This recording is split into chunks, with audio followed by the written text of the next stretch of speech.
Allez, chose promis dans notre émission, nouvelle séquence Solutions Patrimoine avec Olivier Dagenac, directeur de l'ingénierie patrimoniale et financière de Viplus, la filière de Suravenir dédiée au CGP.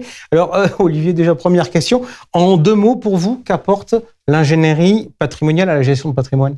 Bonjour Jean-François. Eh bien, l'ingénierie, elle est là pour faciliter les réalisations des objectifs des clients et, à mon sens, elle est là aussi pour faire gagner de l'argent aux clients. Ok, de manière un peu plus sûre que les marchés financiers ?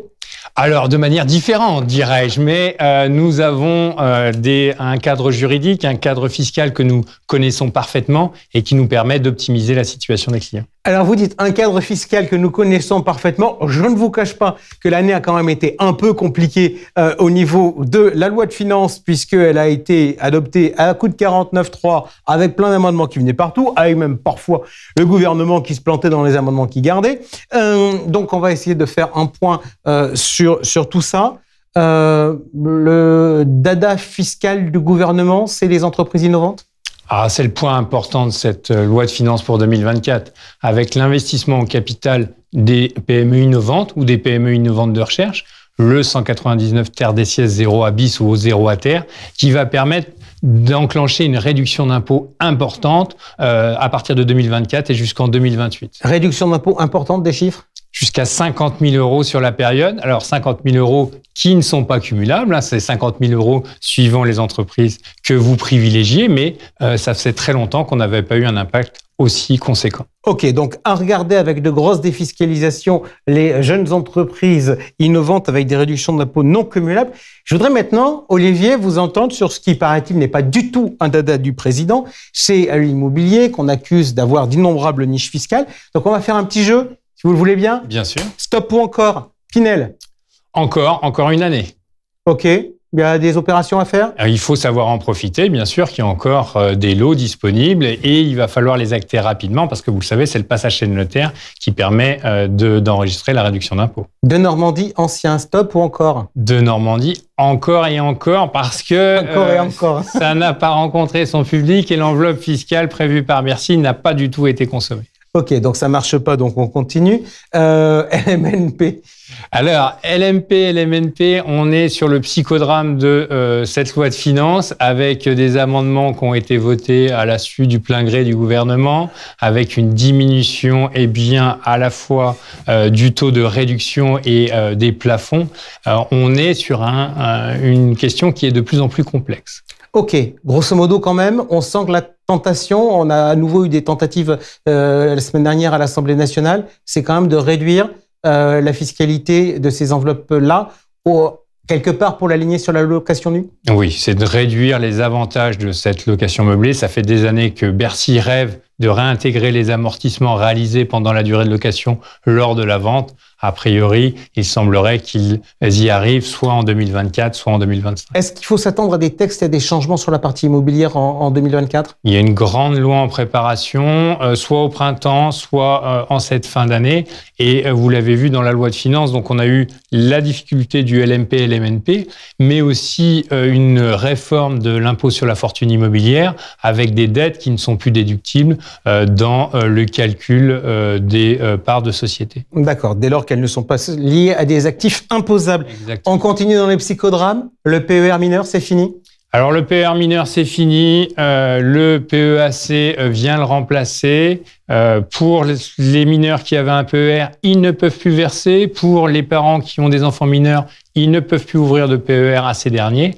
En revanche, le gouvernement permet à ceux qui sont titulaires d'un PER et qui sont encore mineurs d'effectuer un rachat exceptionnel des versements qu'ils ont réalisés. Alors, PEAC, il va falloir s'habituer à cet acronyme pour plan d'épargne à venir.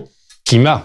Donc, le nouveau produit pour les jeunes, parce que les jeunes aiment le vert, avec un T, pas avec 2 R, E. Si on s'amuse à faire un match pour les jeunes, est-ce qu'il vaut mieux, quand on aura tous les décrets, ouvrir un PEAC ou est-ce qu'il vaudra mieux faire comme on faisait à la bonne époque, un bon vieux contrat d'assurance vie ?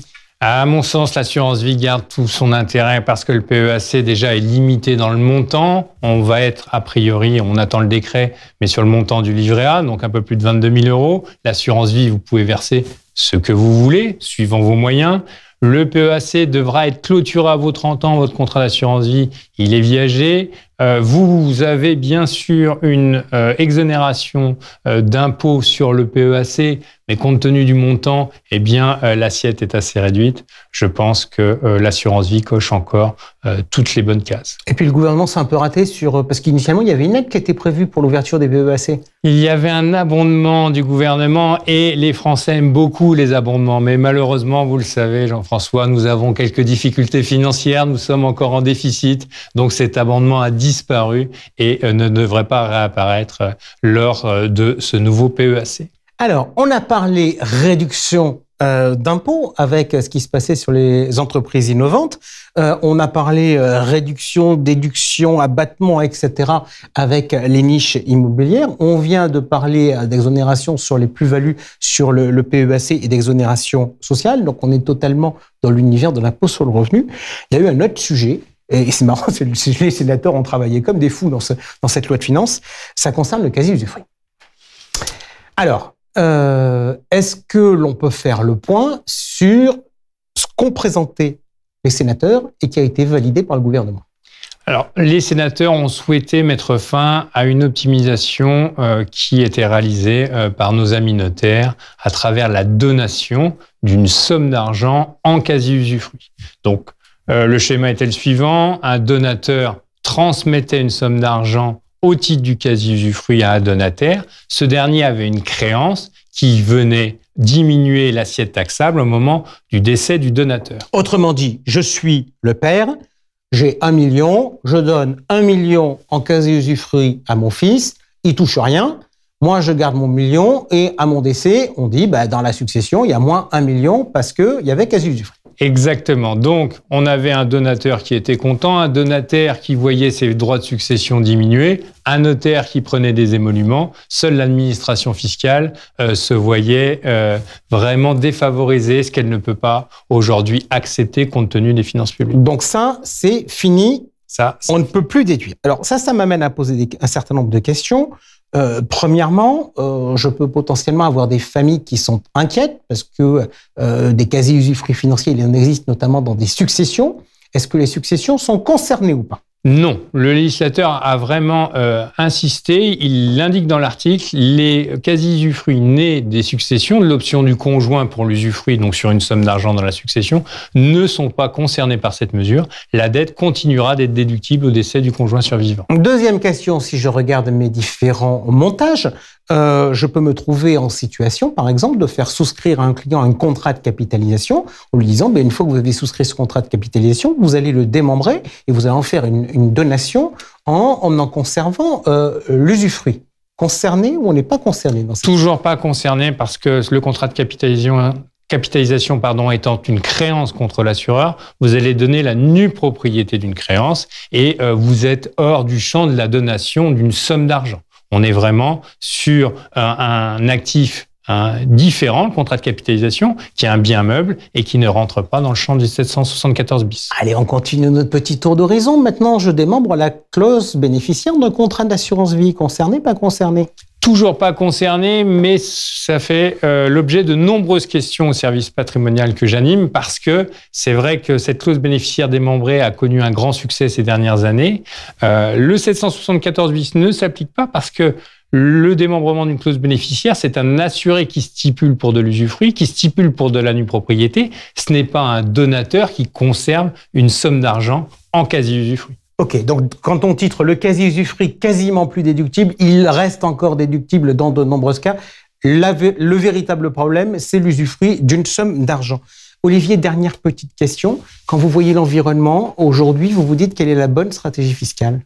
Alors, aujourd'hui, la bonne stratégie fiscale, c'est quand même de profiter des taux qui sont assez faibles. Par exemple, sur la distribution de dividendes avec la flat tax à 30%.